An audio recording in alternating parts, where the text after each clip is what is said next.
Tech, o podcast da Info. Eu sou a Paula Hotman e aqui no estúdio comigo estão Gustavo Guzmão. E aí, galera? Lucas Agrela. E aí, pessoal? Carlos Eduardo Silva. Olá! Cuidando das nossas câmeras. E eu voltei de férias em meio a uma semana cheia de novidades. E acho que a maior delas aqui em São Paulo é a Campus Party, que está acontecendo num novo local esse ano, né, Guzmão? Centro de Exposição Imigrante, não. Como é que é? São Paulo Expo? São Paulo Expo. Paulo Expo. Isso, o antigo Imigrantes. É o antigo Centro Imigrantes. É uma área com 64 mil metros quadrados e quem já foi lá percebeu que houve uma melhora na infraestrutura esse ano em relação aos anos passados. Acho né? que a principal coisa que você percebe quando você entra na Campus Party é que não tá mais tão quente quanto era como era lá no AMB. Tá ar-condicionado, né? Fiquei O sabendo. ar-condicionado tá funcionando, enfim. Não sei bem se é um ar-condicionado, mas tá ventilação. fresco. A ventilação em si tá funcionando bem. Pois é. Essa é a 8ª edição da Campus Party no Brasil e o tema é Da Terra à Lua, que é uma homenagem ao livro do Júlio Verne, que está completando, acho que 150 anos este ano. Agrela, você foi lá. Quais são os destaques desse ano da Campus Party? O que está acontecendo por lá?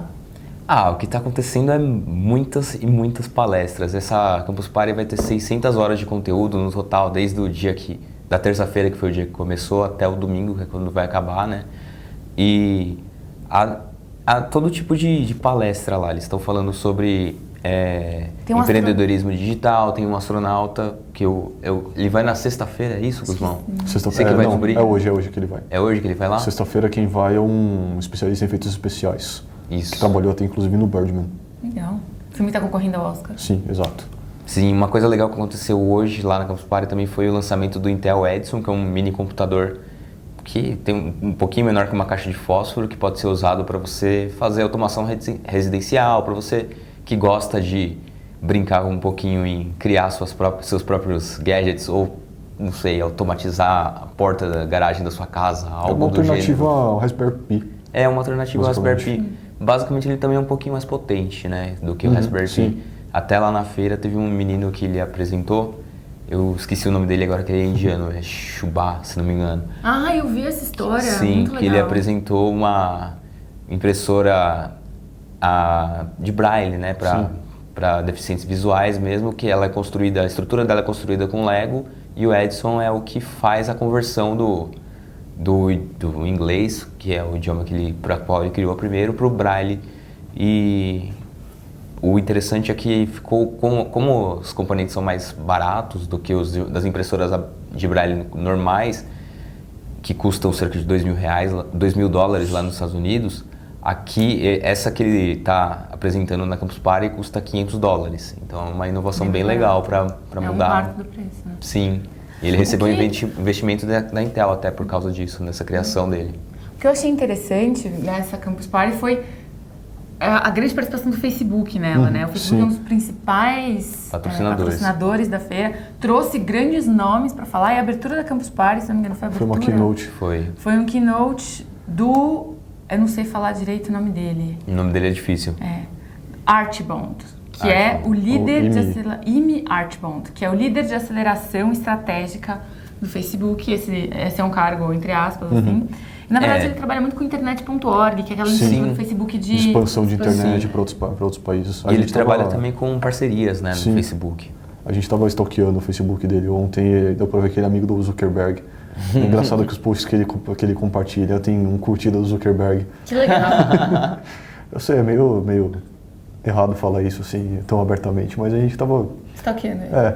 Stalkeando. Mas conhece um pouco. Apurando para... Apuração, não. Apuração com as redes sociais. Exato. Ver se ele é mesmo do Facebook, né? E para lembrar também, tem todas essas horas de conteúdo, também teve anúncios, né? A Prefeitura de São Paulo anunciou que vai construir 12 Fab Labs. Sim. Que são... Laboratórios de fabricação, né? Você pode chamar de laboratório de garagem, mas é um laboratório de fabricação mesmo, com impressora 3D, máquinas de prototipagem, por toda a cidade, que eu achei bem legal, em diferentes bairros da cidade. Mas não dá para esquecer que um dos principais motivos pelos quais as pessoas vão à Campus Party é por causa da conexão. 50 50 GB. gigabytes por segundo. Mais rápido que o ano passado, que eu achei que não daria para ser mais rápido que o ano passado, mas foi.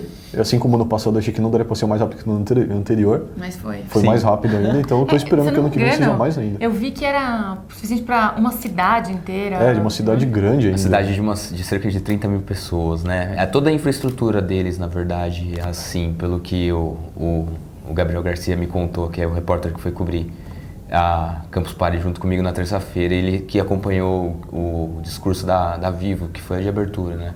E eles disseram que eles têm também geradores, né, para caso a energia caia, né, caia a força, e também cisternas. Então a galera não vai ficar sem água nem luz, especialmente não vai ficar sem internet lá na Campus Party. Sem luz dá pra discutir isso, porque hoje tava caindo a luz lá. O Léo teve inclusive alguns problemas no nosso stand. Olha, mas tem geradores, eu vi eles funcionando ali.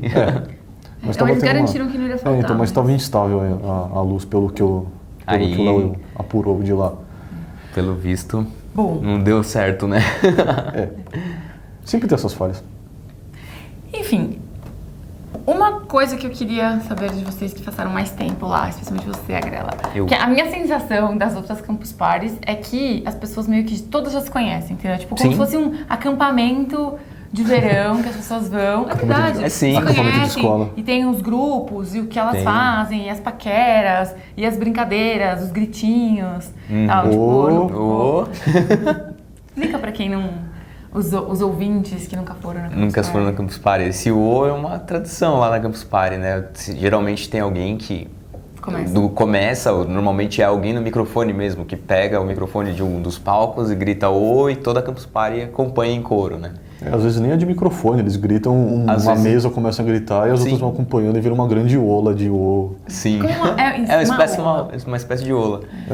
Mas sim, as pessoas que vão para Campus Party normalmente são as mesmas. Eu entrevistei até um case modder, né? Um cara que modifica computadores, essa é uma das partes mais legais da Campus Party, todos os anos. Sim, eu entrevistei um que ele já ganhou o campeonato de case mods lá na Campus Party na primeira edição, que foi em 2008, depois na segunda, que foi em 2009.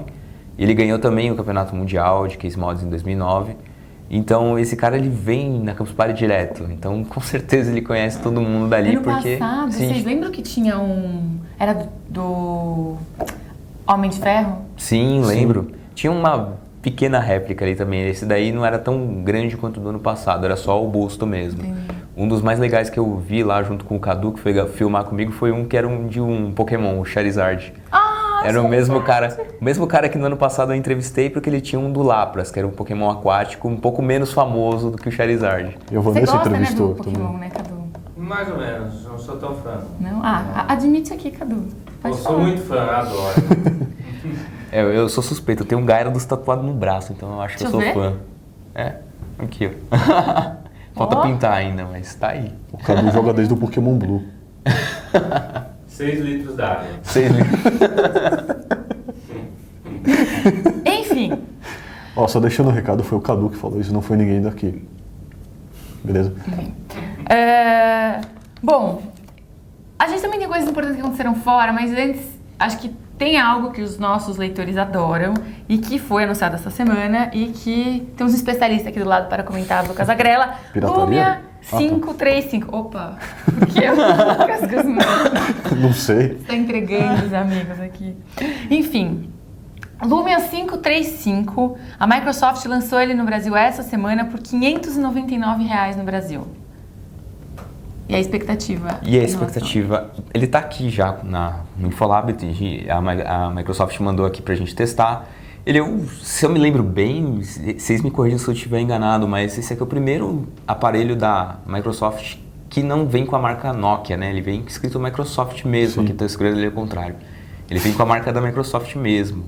E ele não é um aparelho muito potente, ele tem um Qualcomm Snapdragon 1,2, que é um processador que você também encontra em aparelhos de baixo custo, como o Moto E da Motorola. Ele tem 1 GB de memória RAM, se eu me lembro bem, ele tem 8 GB de memória interna. 8 GB. E ele tem câmera de 5 megapixels, tela de 5 polegadas. Tela de 5 polegadas. A câmera dele para selfies é bem interessante. porque ela tem esses 5 megapixels que você mencionou, já está começando a ficar mais popular, câmeras mais potentes a lente dianteira ficando mais potente mesmo, até por conta do movimento geral pelas selfies, né? Era uma coisa que até eu discuti com o Léo do Infolab esses dias, é que não era comum você tirar fotos com a câmera frontal, era só fazer videochamadas mesmo no Skype e tudo isso. Só que agora as fabricantes viram que tem uma necessidade, tem uma demanda por câmeras melhores na frente. Então eles começaram a lançar. Na semana passada chegou aqui no Brasil também o Galaxy A, a linha Galaxy A, né, que tem o Galaxy A3, o A5 e o A7, todos eles têm câmeras de 5 megapixels e consegue até fazer foto panorâmica também com a câmera frontal. Então é uma tendência de mercado e a Microsoft já embarcou nessa também. Mas no geral esse celular aqui, ele acaba chegando num preço um pouco acima da média para o que ele oferece, na verdade. Porque, como eu mencionei, ele tem alguns atrativos interessantes, como especialmente essa câmera. A tela dele também é de 5 polegadas, só que ela não tem uma resolução muito alta. A resolução dela não chega a ser HD, por exemplo, ela é um pouquinho abaixo disso. Então você pode sentir, assim, mesmo com o brilho no máximo, falta por um pouco mais de resolução, assim. Pelo menos a gente do Infolab sentiu isso, que faltou um pouquinho mais de qualidade na tela. Uma coisa que a gente sempre compara aqui com os mais comentados. Esse aparelho, ele é um concorrente do Zenfone e do Moto G? Sim, então, ele bate com os dois de frente na faixa de preço, mas em termos de configuração ele está abaixo, porque ele tem um Snapdragon 1.2, né, um Snapdragon mais fraco. Se a gente pegar o Zenfone, ele tem o Intel Atom Dual Core, ele não tem os 4 núcleos que esse tem, só que ele tem 2 GB de memória RAM, enquanto esse aqui tem 1. Então, na hora de lidar com o sistema, o Zenfone ainda consegue ter uma performance melhor. Não está na faixa dos Windows populares mesmo, né? Não, então, exatamente. Os Windows populares da família 530, assim, que o preço fica bem abaixo do Moto G e do Zenfone. Sim, que eles chegam na faixa dos R$400. Tem configurações abaixo, mas tem um preço mais abaixo também. Nesse caso, ele já está chegando no preço do Zenfone. Sim. Acho que talvez se eles tivessem investido um pouco menos na câmera frontal, o preço tivesse caído um pouco mais. E tem também o quesito da tela, né? Porque essa tela de 5 polegadas não era um padrão para a Microsoft antes. Eles, nesses smartphones de baixo custo, eles investiam em produtos com telas de 4,5, de 4,7, 5 polegadas de baixo custo. Se eu me lembro bem, esse aqui é o primeiro da Microsoft, especialmente aqui no Brasil, né? Então, talvez isso tenha encarecido o produto, assim como a lente mais potente na parte frontal do aparelho. Sim. E o teste do dedão, que você sempre faz aqui no podcast? Teste do dedão? Esse aqui, vamos ver se não dá para alcançar todos os pontos da tela com o polegar. Mas até aí tem vários aparelhos que você não consegue fazer isso. Esse aqui é o Moto Max também da Motorola, ele tem 5 polegadas de tela e não tem como. Aqui eu consigo. Não dá. É um teste altamente profissional, o teste de dedão. Outra notícia que bombou essa semana na Info, além da Campus Party e desses lançamentos que a gente mencionou, foi uma certa teoria da conspiração envolvendo o The Pirate Bay. Que, aliás, voltou nessa semana, né, a funcionar oficialmente no domínio prioritário deles, né? Exato. Voltou. Sim. E é justamente essa polêmica porque existe uma teoria agora de que o FBI estaria controlando o The Pirate Bay e que os usuários que entrassem e usassem os sites de torrents estariam tendo seus IPs armazenados, monitorados, a cara do Guzmão, pelo FBI. Teoria da conspiração, paranoia, verdade, enfim. Qual que é? O principal... Não dá pra saber, né? Essa teoria ganhou força no Reddit, que é um dos maiores fóruns da internet. Sim. Acho que a internet é o Reddit, a gente pode resumir dessa forma. Porque o The Pirate Bay está usando um serviço chamado Cloudflare, que é uma ferramenta que meio que ajuda a bloquear DDoS, ataques de DDoS. E também a gerenciar um grande volume de tráfego. Sim. Que é o que eles estavam esperando. E aí, os administradores do atual do Pirate Bay falam que estão usando essa ferramenta que armazena IPs de forma temporária, que daqui a pouco eles vão parar de usar. Os usuários estão muito felizes, e aí tem uma discussão de milhões de comentários, cada um dando a sua opinião, se isso é ou não uma estratégia do FBI para ficar com o seu IP. Mas, toda essa teoria é corroborada pelo fato, a equipe dividida pelo fato de que houve uma briga, né? Um racha no The Pirate Bay. Sim. A grande questão aí é que o Cloudflare, como ele armazena IP, ele está sujeito a um mandato. Mandato. Ai, não coloca a gente assim, né? É que já me corrigiram uma vez no Uma comentário ordem por causa disso. judicial. Ele está suscetível a tomar uma ordem judicial do FBI e ter que entregar todos os IPs que ele armazenou. Então, mas essa é a segunda teoria, porque tem uma Exato. que diz que, na verdade, o FBI Sim. é o administrador, e a outra que diz que é esse. Quando você usa esse sistema que armazena, você está sujeito às obrigações Exato. legais de ter que entregar Exato. o IP. Mas esse racha que aconteceu nos administradores do Pirate Bay fez com que a grande parte da equipe antiga saísse, reclamando do atual administrador, falando que vão fundar um novo Pirate Bay com essa equipe, e ninguém sabe exatamente quem é esse administrador. Assim, ele O administrador em si, até porque se se soubesse quem ele exato. era, Já estaria preso. né? Até Bom, o que antes de aconteceu na lançar. verdade foi uma separação de equipes, né? A equipe Sim. de moderação já não faz mais parte do Pirate Bay. E são esses caras que estão dizendo que vão lançar um outro site, que esse site que está aí não é o site do Pirate Bay de verdade, que o Pirate Bay de verdade vai voltar quando esses caras O Pirate Bay, lançarem. de verdade, é a equipe de moderadores. Só está no mesmo domínio, né? Não sei se vocês chegaram a olhar os comentários lá no Reddit, no fórum, sobre essa especulação do FBI e tal. E eu achei muito interessante, porque várias pessoas discutindo que não faz o menor sentido, porque Sim. por causa da própria natureza do torrent, enfim. E aí umas pessoas comentando que, na verdade, eles não estão atrás de quem baixa, eles estão atrás de quem sobe. E aí a pessoa falando que, não, mas quando você baixa, você sobe, é torrent, enfim. Sim. Uma grande Então, mas acaba ficando com, imagino, pelo volume de acessos no The Pirate Bay, pelo menos como antes o volume de acessos era bem alto, o que eles devem armazenar de IP, de gente que está visitando só para baixar algum torrent X, eles vão ficar tudo misturado, de gente que baixa, gente que usa uploaders tradicionais, porque, ok, quando você baixa você está fazendo upload também, mas tem os caras que só fazem upload, basicamente. Que são quem faz o upload original. Exato. Acho que é esse que as Exato. autoridades vão atrás. Os grupos que fazem upload, tem vários grupos lá, tem umas etiquetinhas nos torrents quando você vai baixar, e eu imagino a dificuldade que seja para diferenciar um do outro. Se o FBI está controlando tudo isso, ele vai ter um mar de IPs assim, para analisar e tentar encontrar a origem de cada um deles. Se ele está só procurando uploader, vai demorar um bom tempo para achar. Enfim, é a polêmica da semana. Você pode Exato. deixar aqui nos comentários a sua opinião. Se você era um usuário do Pirate Bay, não sei se você vai querer dizer isso, mas enfim, qual a sua opinião sobre essa questão do Pirate Bay? Eu não usava, não. Não. Não. Era a Grela. Era a Grela que usava, entendia de especialista. pirataria, não sei. Como assim? É delação premiada, cara. Ok. Pois é, falando de coisas ilegais, outra polêmica essa semana foi a prisão do Ross Ulbricht, do Silk Road. Quer dizer, Sim. apontado Combinação. pelas autoridades americanas como o criador do Silk Road, que era o maior site de venda de drogas, órgãos, qualquer outras coisas ilegais na internet. Mentira. Contratação de gente para matar as outras. E por aí. Enfim. E ele foi preso, esse jovem americano chamado Ross Ulbricht, ano passado.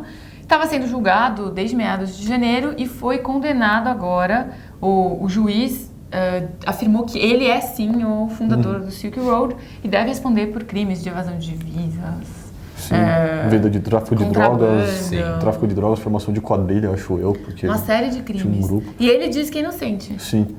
Eu Ainda acho não que saiu a ele... sentença, mas ele diz que é inocente. Eu acho que ele não vai assumir culpa, né, numa situação dessa, porque afinal de contas ele promoveu uma série de crimes, por mais que não tenha sido ele que tenha realmente cometido os crimes, ele promoveu esse crime, né? Ele criou essa rede, né? Criou um ambiente para isso. Os advogados dele dizem que isso seria um grande marco na história do direito, porque seria a primeira vez que alguém é condenado por criar uma plataforma e não realmente fazer um crime.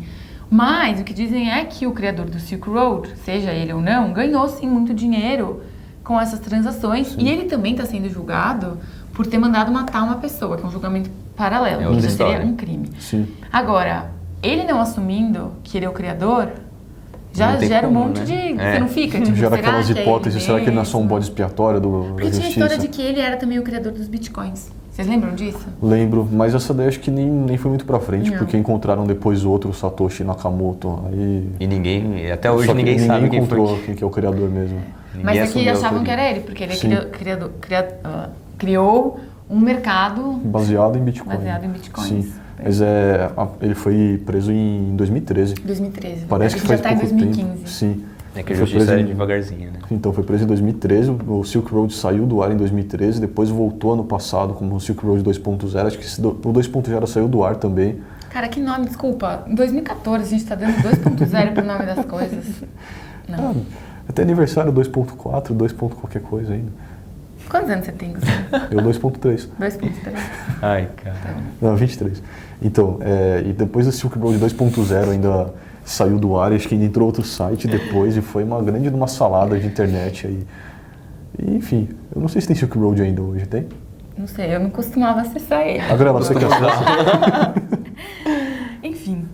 Pois é, e encerrando a nossa semana de novidades, a gente queria avisar a todos que saiu a nova Info, a nossa primeira edição 100% digital. Já tá vendo aqui imagens que o Cadu tá colocando pra vocês. Imagens exclusivas. Não, esse mês a Info 100% digital, gratuita. Você pode baixar de graça para iOS, para Android ou acessar a nossa versão web. Que Não, é, sem som, vai atrapalhar. Exato. nós temos 3 capas esse mês. Uma capa sobre drones de brinquedo. Uma capa sobre jovens geniais, eu vou usar a palavra moleques, mas com todo o bom sentido, porque essas meninas são impressionantes. Uns leque. Adolescentes que criaram startups incríveis. E a terceira capa do Felipe Neto, que você pode gostar ou não pelos vídeos que ele publica na internet. Ele é uma figura muito polêmica, mas ele é um mega empreendedor de vídeos da internet. Tem uma rede, uma empresa que administra... Quantos canais são agora? Paramakers são milhares de são canais milhares de canais. no YouTube. Enfim, ele é também um fenômeno na internet. E a edição chegou depois dos nossos... desse aguardado mês de suspense que a gente fez. Que a última edição foi Mês de só... preparação. Não teremos a edição impressa mais, agora a Info 100% digital. O que, assim... Tá rodando aqui, eu não sei se dá pra... da câmera, assim. se dá pra ver aqui, senão o Cadu coloca as imagens depois. Sim. Vale a pena baixar, tá gratuito esse mês pra experimentar. É bacana que lá no nosso stand da Campus Party, da Info, a gente... Dá pra ver. Dá pra Sim. ver também, quem estiver por lá. Várias pessoas fazendo a assinatura. Não percam a Info desse mês. Que tá de graça. De Pra graça. baixar. Tá de graça. Qual é o review de destaque desse mês da Info? Ela tem algum? Olha, na verdade não fui eu que fiz a sessão de reviews desse mês, mas o que eu sei que tem lá são uns smartphones bem potentes como o Galaxy Note 4, que ele foi o campeão do Infolab, ele é o melhor smartphone segundo as análises do Infolab. Da história. Da história até tem agora. o Moto Max e o iPhone é 6 Plus. Isso, tem o 6 três. Plus também. São isso os três últimos lançamentos do ano passado. que estão no topo do ranking de melhores smartphones do Infolab, porque o Moto Max também tem uma duração de bateria excepcional e uma performance acima da média. E o iPhone 6 Plus ele se destaca especialmente pela câmera dele, o processamento de imagem do iPhone combinado com a lente que eles usaram, realmente colocou o iPhone 6 Plus como um smartphone assim, que consegue competir com os Nokias, os Lumias, né, agora, que são os smartphones com melhores câmeras do mercado. Vou vender o meu peixe aqui também e falar. Tem uma matéria minha sobre compras na China. Dicas para quem vai comprar em sites lá fora e não sabe exatamente quanto pode gastar, quanto não pode, o que paga imposto, o que não paga. Enfim, tá tudo lá na Info desse mês. É só baixar. E a gente gostaria muito de saber a opinião de vocês sobre a nova Info. Então, por favor, dê o seu feedback. Linguagem de RH. Dê o seu feedback. Comente aqui, mande e-mails, mensagens, Twitter, Facebook. E a gente se vê na semana que vem, no próximo Semana Tech. Até lá. Falou, moçada. Tchau. Tchau!